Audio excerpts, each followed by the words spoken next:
Today, the panel in the Grenfell Tower Inquiry is publishing its final report dealing with the root causes of the fire. In phase one of the investigations, I examined the events of the 14th of June 2017, how the fire started, how it escaped from the flat where it had begun, and how it spread over the whole building with tragic consequences.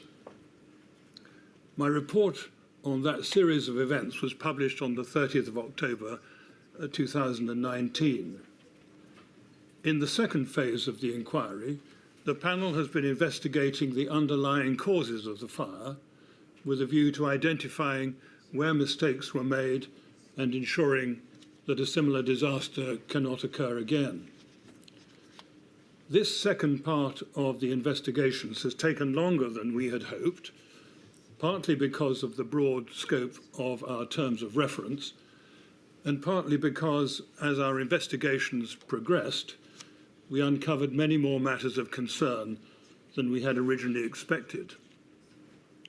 As we discovered, it is not possible properly to understand the causes of the fire without understanding the way in which knowledge of the materials and methods of construction employed in the refurbishment developed over the course of time, what the government and others learnt about them, and how the regulations and guidance relating to their use developed during the same period.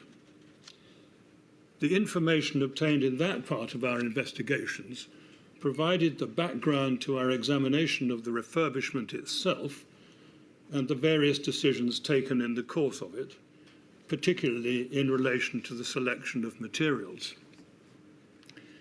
In addition, it has been necessary for us to examine the way in which fire safety at Grenfell Tower was managed, including the arrangements for fire risk assessments and the response to them, as well as the relationship between the tenant management organisation and the residents of the tower. The firefighting operations of the London Fire Brigade were considered in detail in my first report, but a number of questions relating to organisation and training could not be answered at that stage and were deferred for consideration in phase two. Also deferred to phase two were certain questions relating to the development of the fire, including the relative contributions of the different materials used in the cladding. Another important aspect of our terms of reference was to investigate the response of the authorities to the emergency. Finally, but most importantly, it was necessary for us to investigate in as much detail as the evidence would allow the circumstances surrounding the deaths of those who perished in the fire. The report we're publishing today contains our findings on all these and other matters. However, the simple truth is that the deaths that occurred were all avoidable, and those who lived in the tower were badly failed over a number of years and in a number of different ways by those who were responsible for ensuring the safety of the building and its occupants. They include the government, the tenant management organisation, the Royal Borough of Kensington and Chelsea, those who manufactured and supplied the materials used in the refurbishment, those who certified their suitability for use on high-rise buildings, the architect, the principal contractor, and some of its subcontractors, in particularly Harley Curtain Wall and its successor Harley Facades, some of the consultants, in particular the fire engineer Exover Warrington Fire, the local authority's building control department, and the London Fire Brigade. Not all of them bear the same degree of responsibility for the eventual disaster, but as our reports show, all contributed to it in one way or another, in most cases through incompetence, but in some cases through dishonesty and greed. The failings can be traced back over many years, and our efforts to get to the bottom of what went wrong and why account for the length of our report and the time it has taken us to produce it. However, if an inquiry of this kind is to produce anything of value, it is necessary for those who can influence the future direction of the construction industry, the fire and rescue services, the management of fire safety in buildings, and resilience planning to understand exactly where mistakes were made and how they can be avoided in the future. The report is divided into 14 parts, broadly by reference to related subjects. Some parts contain several chapters, some only one. As with the Phase 1 report, it begins with an introduction followed by an executive summary. Although the executive summary runs to 24 pages, the length of the report means that it can touch on only the most significant elements of our conclusions. However, it should assist readers in finding their way around the report. Part 2 describes significant events that provided the background to the fire. It begins by explaining how the regulations and guidance in force at the time of the refurbishment came into being, and the way in which the reaction to fire of materials used in the construction of modern high-rise buildings was tested. We then consider the involvement of the government in the form of the then Department for Communities and Local Government, the way in which it sought to monitor the causes of fires when they occurred, and most importantly, the warning signs that were emerging from as early as 1991 that some kinds of materials, in particular aluminium composite material panels with unmodified polyethylene cores, were dangerous. We find that there was a failure on the part of the government and others to give proper consideration at an early stage to the dangers of using combustible materials in the walls of high-rise buildings. That including failing to amend in an appropriate way the statutory guidance on the construction of external walls. That is where the seeds of the disaster were sown. In Part 3, we set out our findings about the testing and marketing of the main products used in the refurbishment: the Rainabond panels, the Celotex RS5000 insulation, and the small amount of Kingspan K15 insulation.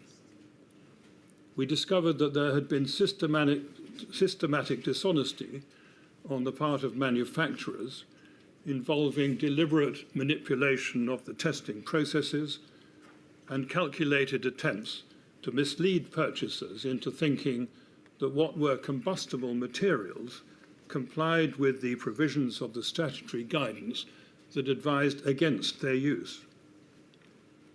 That dishonest approach to marketing was compounded by the failure of two of the bodies that provided certificates of compliance with the building regulations and statutory guidance: the British Board of Agreement and Local Authority Building Control, to scrutinise the information provided to them with sufficient care and exercise the degree of rigour and independence that was to be expected of them.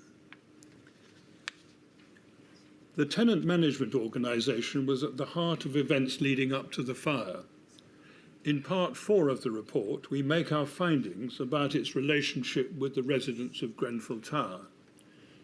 We find that the organisation was badly run and failed to respond to criticisms of its treatment of residents contained in independent reports produced in 2009. It is clear that for some years before the fire, relations between the TMO and residents were marked by distrust, antagonism, and increasingly bitter confrontation. We find that for the TMO to have allowed the relationship to deteriorate to such an extent reflects a serious failure on its part to observe its basic responsibilities. Part 5 of the report is concerned with the management of fire safety at the tower.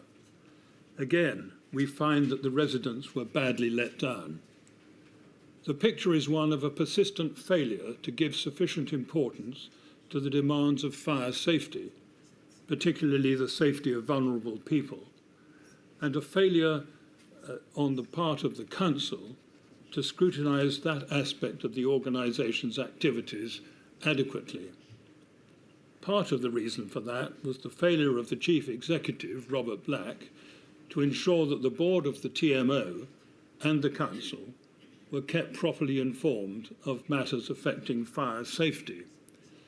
That was despite periodic expressions of concern by the London Fire Brigade about compliance with the fire safety order, all of which should have been drawn to their attention. The TMO's failure to attach sufficient importance to fire safety is illustrated by its reliance on a single person, Carl Stokes, as fire risk assessor for its entire estate, despite his lack of qualifications and experience, by its failure to carry out necessary remedial work identified in fire risk assessments promptly, by its failure to provide measures to mitigate the absence of an effective smoke ventilation system, and by its failure to introduce appropriate arrangements for inspecting and maintaining fire prevention systems, in particular self-closing devices on the entrance doors to individual flats. In addition, the TMO failed to maintain a reasonably accurate record of those residents of the tower who were vulnerable for one reason or another and likely to need help to escape if a fire occurred. Part 6 of the report contains our findings about the refurbishment itself, and again the picture is disturbing. First, the regulatory context in which the work was carried out was, in our view, unsatisfactory because the statutory guidance, which was treated by many in the construction industry, including those engaged on the refurbishment, as containing a sufficient statement of what was required, did not make it clear enough that it was subject to the overriding requirements of the building regulations. That was a particular problem in relation to the rain screen panels, which, although they satisfied the requirement in the guidance for a material with a Class 0 surface, contained a highly combustible core. But that is only the beginning. The tenant management organisation, as the client, manipulated the process of appointing an architect to design the refurbishment in order to avoid the need to invite open tenders for the architectural services. It did so because it wanted to appoint Studio E, the architect for the existing Academy and Leisure Centre project, despite the fact that it had no experience of overcladding a high-rise building.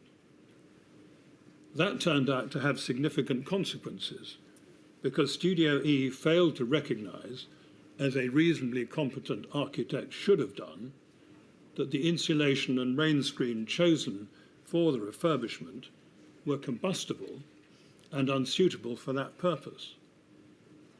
ACM panels were chosen as the rain screen to keep down the cost. Neither Ryden, the principal contractor, nor Harley, its cladding subcontractor, was aware of the properties of the materials specified for use in the refurbishment, although Harley, as a specialist subcontractor dealing with cladding, should have been, and Ryden, as principal contractor, had its own responsibility to ensure the materials were suitable. One of the problems that afflicted the refurbishment was a failure on the part of all concerned to understand where responsibility for any particular decision lay.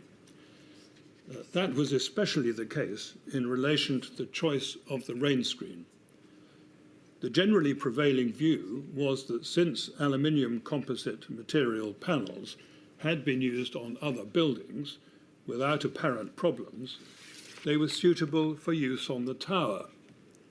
But no one was prepared to accept responsibility for having chosen them, and when questioned, everyone who was asked said that someone else had been responsible for ensuring that they were suitable. We find that Studio E, Ryden and Harley all took an unacceptably casual approach to contractual relations. None of their employees engaged on the project understood the relevant provisions of the building regulations, the statutory guidance, or such guidance from industry sources as was then available. That might not have mattered quite so much if proper advice had been taken from a competent and experienced fire engineer, or if building control had performed its task properly. In fact, the tenant management organisation did instruct Exover Warrington Fire to produce a fire safety strategy for the refurbishment, which should have included advice on the effect of the overcladding and the compliance of the external walls with the functional requirements of the building regulations. Exover produced 3 versions of a fire safety strategy, but each version was stated to be a draft and was incomplete because it did not deal with that particular question, which it said would be covered in a future issue of the report. It was clear, therefore, that the fire safety strategy was incomplete, but no one asked Exover to finish its work, nor did anyone provide it with details of the proposed cladding to enable it to do so. Exover itself failed to ask for the missing information or to complete the work it had been instructed to carry out.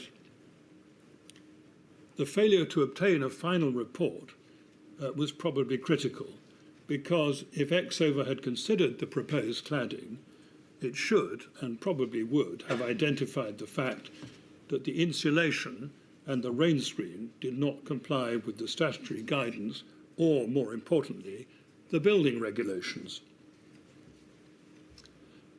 In Part 8, we set out our findings on the management and training of the London Fire Brigade in the years leading up to the fire. That part of our investigations represented a continuation of the work started in Phase 1, in which I described the response of the LFB on the night. I was critical of certain aspects of that response, in particular the way in which the control room handled calls from people trapped in the building, and the actions of some of the incident commanders who had not been properly trained to deal with a fire of that nature. That made it necessary for us to examine the London Fire Brigade's management and training in the period leading up to the fire, as well as the way in which it made use of the information available to it. In our report, we find that there were deficiencies in the organisation and management of the control room, the training of control room officers, and in the commissioning and delivery of training to operational crews, in particular in relation to incident command. There were also deficiencies in the collection of information needed to enable crews to prepare effectively to respond to fires in individual buildings. The primary cause of those problems was a chronic lack of effective leadership, combined with an undue emphasis on process and an attitude of complacency. We have also returned to investigate some aspects of the firefighting operations on the night of the fire, on which I was unable to make findings in Phase 1, in particular problems with communications and the supply of water. I shall return to Part 9 of the report in a moment, but for now I move to Part 10, in which we examine the authorities' response to the fire. Once again, we have found that those who lost their homes as a result of the fire were badly let down by the organisations that should have provided the support they desperately needed.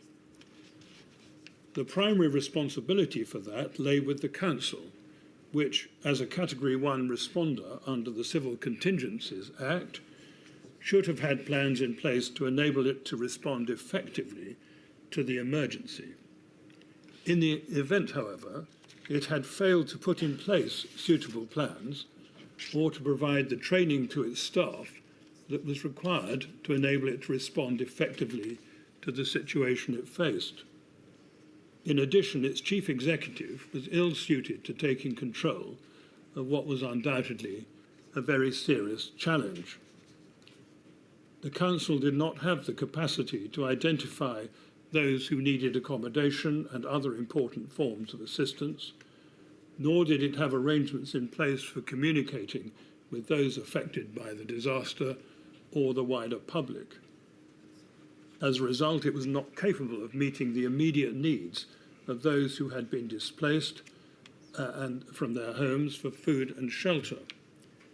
In the end, it was local, voluntary and community organisations that filled the gap by providing rest centres and temporary shelter. The London-wide resilience structures that were intended to enable the capital to respond to an emergency affecting more than one borough did not operate effectively, partly because they were not designed to provide central direction to the response, and partly because the Royal Borough of Kensington and Chelsea did not seek assistance promptly. In the event, the government, in the form of a senior official in the Department for Communities and Local Government, brokered an arrangement under which the experienced town clerk of the City of London took control of the operation. An important chapter of this part records the evidence given by those who were personally affected by the fire. We are acutely aware that giving evidence, particularly giving evidence in public, was a difficult and daunting experience. We should therefore like to thank all of those who contributed to our investigations by giving evidence, both in the form of witness statements and by being willing to speak about their experiences in public. By doing so, they ensured that we received the fullest possible account of the events that unfolded in the days following the fire. In parts 11, 12 and 13 of the report, we deal with a number of different matters, including the experiments carried out by Professor Bisbee and Professor Torero on the materials used in the refurbishment. They confirmed that the Renabond aluminium composite material panels were the primary reason for the fire's devastating progress. Part 14 contains our recommendations. Although some steps have already been taken to respond to the many failures that we have identified, we think that more can and should be done to bring about a fundamental change in the attitudes and practices of the construction industry. Only such a change can ensure that in future buildings in general and higher risk buildings in particular are safe for those who live and work in them. We think that in different ways, implementation of our recommendations will improve fire safety, particularly in high-rise buildings, and ensure that dangerous materials cannot be used in construction in the future. They will also improve the efficiency of fire and rescue services nationally. Our recommendations include, but are not limited to, the following: the appointment of a construction regulator to oversee all aspects of the construction industry, bringing responsibility for all aspects of fire safety under one government department, the establishment of a body of professional fire engineers properly regulated and with protected status, and the introduction of mandatory fire safety strategies for higher risk buildings, a licensing scheme for contractors wishing to undertake the construction or refurbishment of higher risk buildings, the regulation and mandatory accreditation of fire risk assessors, the establishment of a College of Fire and Rescue to provide practical, educational and managerial training to fire and rescue services, and the introduction of a requirement for the government to maintain a publicly accessible record of recommendations made by select committees, coroners and public inquiries, describing the steps taken in response to them or its reasons for declining to implement them. I now return to part 9 of the report, which is the most personal part and contains the most difficult reading. It contains a detailed account of the circumstances surrounding the deaths of those who perished in the fire. I did not refer to it earlier because it seemed to me fitting to end these proceedings as they began in May 2018 with a reminder that the fire at Grenfell Tower was above all a human tragedy in which many lives were lost, families were torn asunder, homes were destroyed, and a community was shattered. The detailed reconstruction we have provided will be for many one of the most important parts of our report. Although it may make painful reading, those who lost relatives and friends naturally feel a need to know as much as possible about their loved ones' last moments.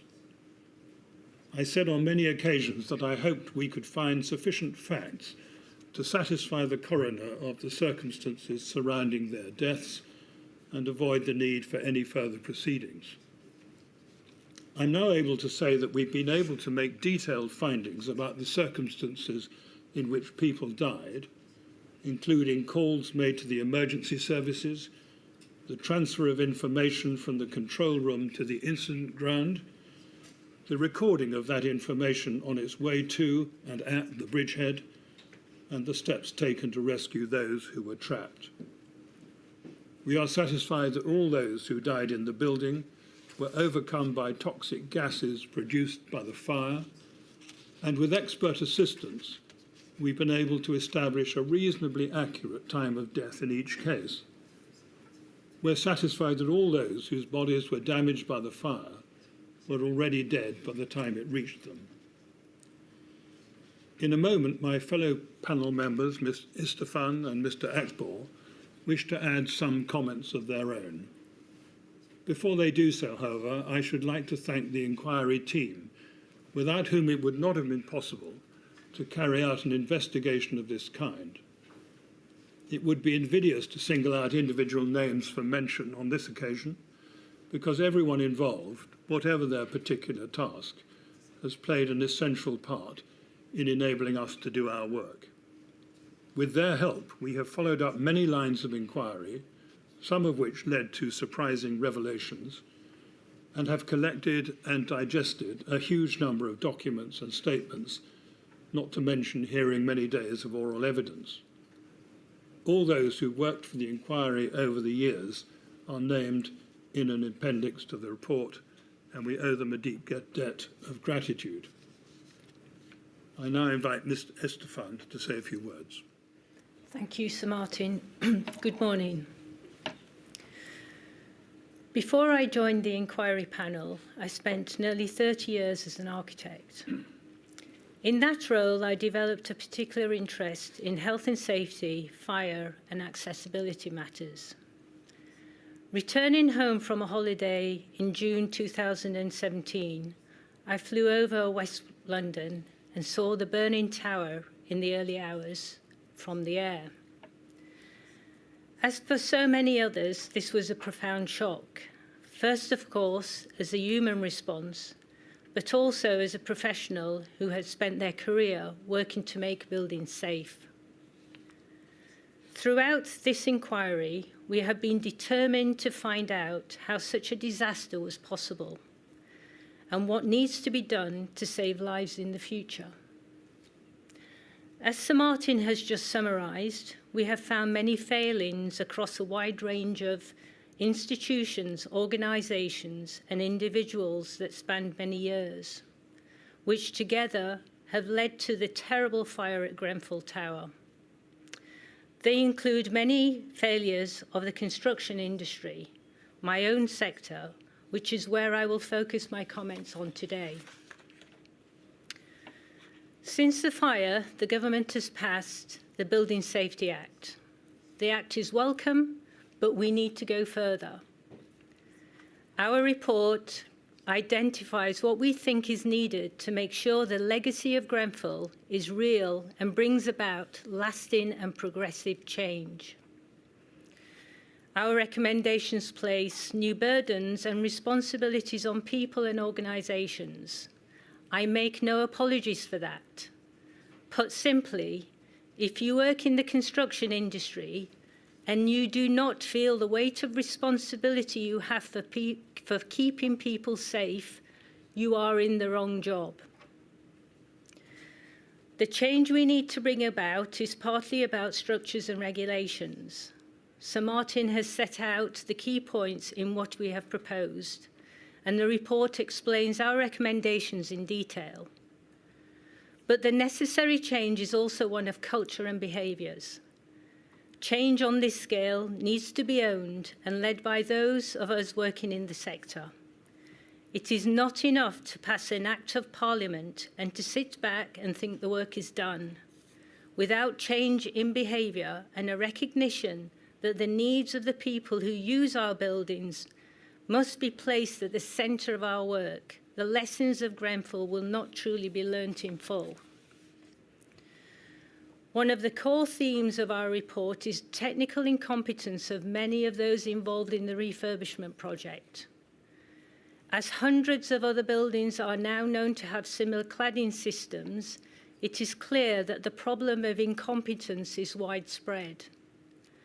It follows that part of the change that is needed to the culture of the industry is an ongoing commitment to the development of professional skills. If we are not professionally curious, we will not become technically competent. Again, this change needs everyone in the construction industry to play their part in the implementation of the inquiry's recommendations. We must also keep at the very forefront of our minds our responsibilities towards those who are most vulnerable. At Grenfell, a significant number of those who died were children, had disabilities, or were vulnerable in other ways. The risks posed by a particular building and the right response to those risks are always as diverse as the people who live or work in it. That is why we recommend that the government thinks again about defining higher risk buildings solely by reference to their height. It is why the fire safety strategies must be provided for safety of all occupants. And it is why a stay-put strategy will never be appropriate where there is a risk of fire spreading over the building's external walls. It is why we recommend that the government guidance should be reviewed so that the safety and resilience of a building is prioritised. And it is why we stand by the inquiry's Phase 1 recommendation that the need for PEEPs, personal emergency evacuation plans, for residents with mobility issues or other impairments.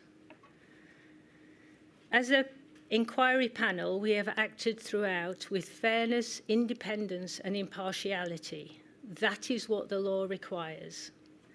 At the same time, the losses so many people have suffered and my involvement in this process has left a mark on me as a person and as a professional which will last far beyond this inquiry. And although this inquiry is now ending, we know that for many people their journey continues. We wish them strength for the future. I will now hand over to my colleague Ali. Thank you, Thoraya. Good morning, everyone. My role as a panel member has been to listen to the evidence, to consider what I have heard, and work with Sir Martin and Thoraya to agree findings and recommendations. Firstly, I would like to express my own heartfelt sympathy to all those whose lives have been affected by this tragic fire. We know that an inquiry can feel like a very slow process. But what I can say is that we have been painstakingly thorough and that we present our report to you with confidence in its veracity. Secondly, I would like to say that I grew up in council housing. I was involved in creating social housing organisations. I was chief executive of a housing association for over 20 years. What I can say is that working on the inquiry has had a profound impact on me personally and as a social housing professional. In social housing, we often say that we put our tenants at the heart of what we do, but it is not enough just to pay lip service to that ideal. In our report, we look at the relationship between Kensington and Chelsea Tenant Management Organisation and its residents before the fire.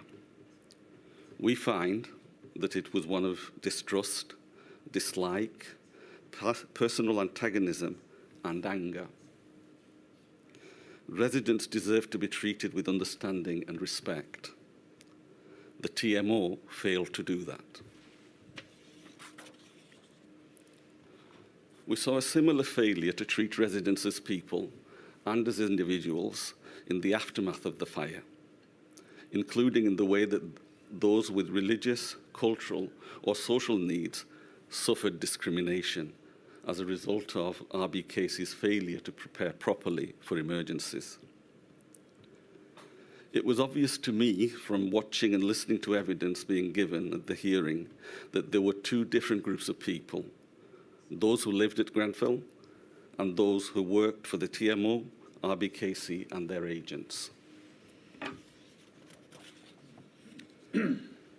In our report, we set out how the government's focus on deregulation dominated the department's thinking, such that even matters affecting the safety of life were ignored, delayed, or disregarded. The deregulation agenda had a parallel impact on social housing, on the social housing sector, particularly in terms of consumer standards and protection for tenants.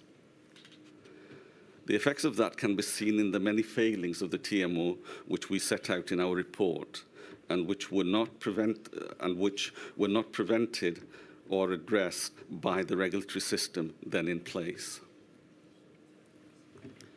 Parliament has now passed the Social Housing Regulation Act, which will enhance the powers of the regulator in support of stronger consumer standards and which stresses the need for involvement and empowerment of tenants, and the reintroduction of inspection of landlords. In my view, this was not a moment too soon. Our report underlines why its full implementation is so important and so urgent. I have focused so far on the TMO's role as a social housing provider. The TMO played an important part in the refurbishment of Grenfell Tower in its role as the project's client. We have found that the TMO paid insufficient care in its choice of architect and failed to pay enough attention to fire safety. I hope that our report acts as a reminder to the clients of future building projects, including social housing providers, that they have a responsibility to the users of their buildings to ensure that safety is not sacrificed to the demands of speed and cost. Regulation should not be treated as boxes to be ticked, but as a way of giving residents confidence that their homes are safe. Finally, I would like to echo something that Thoraya has said. We cannot, in a few words here today, do full justice to the totality of our report. What is needed is for those with responsibility for building safety, in my sector as in Thoraya's, to read the report, to reflect on it, and to treat Grenfell as a touchstone in all that they do in the future. And that is to act with professionalism, with competence, and to put people first. I will now pass you back to Sir Martin. Thank you very much. We should all remember that the Grenfell Tower fire was and remains an intensely personal tragedy for all those who lived in and around the tower, and above all, for those who died, their families and friends.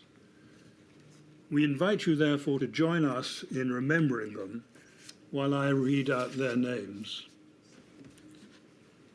Fathia Ahmed El Sanusi, Abu Fras Mohammed Ibrahim, Isra Ibrahim, Mohammed Amid Sabah Neda, Hesham Rahman, Rania Ibrahim, Fethia Hassan, Hania Hassan, Marco Gottardi, Gloria Trevisan, Raymond Herbert Moses Bernard,